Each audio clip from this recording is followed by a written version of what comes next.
Hey there, my name's Olivia Hutchins and this is my submission for KPB220 Assessment 1. The purpose of this video is to delve into what expository documentaries consist of and how they show that they are the expository style, as well as an investigation into how the chosen documentary, The Purebred Crisis, is an expository style documentary. This video will provide an analysis on the expository mode of documentary and how the features of the style affect the viewing experience of the chosen documentary. Expository documentary is a style of documentary which is used, as it's suggested by the name, to expose and provide information on a specific topic, such as the crisis of breeding purebred dogs.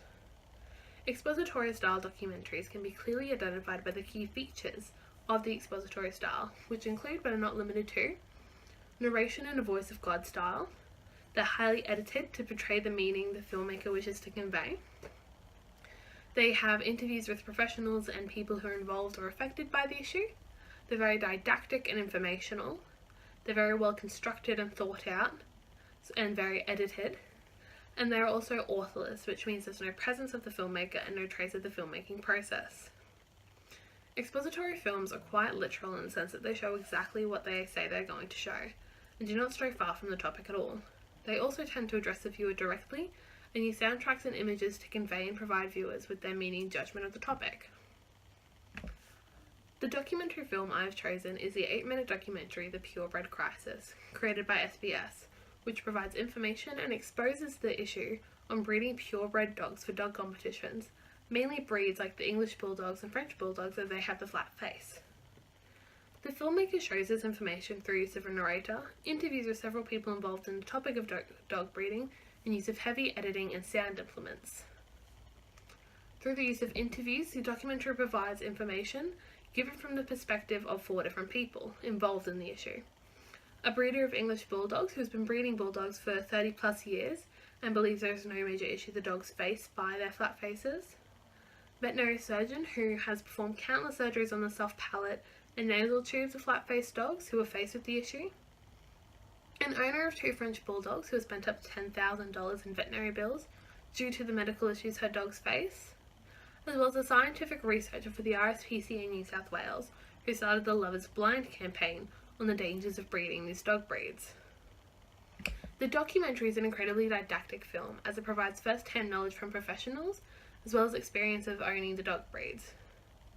The film uses editing choices to show that the professional's opinion is regarded higher than the breeder's opinion. An example of this is when the breeder speaks about how the RSPCA generates money and donations from their adoption agency and believes that is what they're all about. And the documentary then cuts to the RSPCA researcher saying how while they do generate money and incomes from these adoptions, that money goes to treat sick and wounded animals. This expository style editing choice has been chosen to make it seem as if the RSPCA researcher is rebutting and responding to what the breeder has stated, when it is clear that they are in 2 different locations and more than likely never met before. The entire documentary portrays breeders of flat-faced purebred dogs as ignorant to the medical dangers that flat-faced dogs face, due to the editing and narrator which are expository mode devices. The expository mode of cinema, widely accepted as being created by John Grierson and sometimes known as Griersonian films, asks filmmakers to look at their documentaries as well as themselves as propagandists in the service of natural culture. Expository documentaries are popular amongst filmmakers as they leave very little room for interpretations and presents its judgment incredibly clearly, as opposed to styles of documentary such as observational and poetic.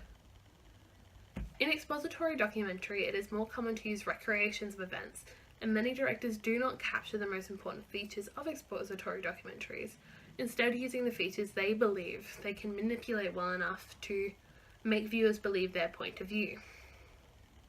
The entire mode is characterized by the dominance of its rhetorical stance and its direct address to the audience, ensuring that the filmmaker is being clearly established and understood by the viewer. As stated by Nichols in 1991, the voice or participants are woven into textual logical that subsumes and orchestrates them.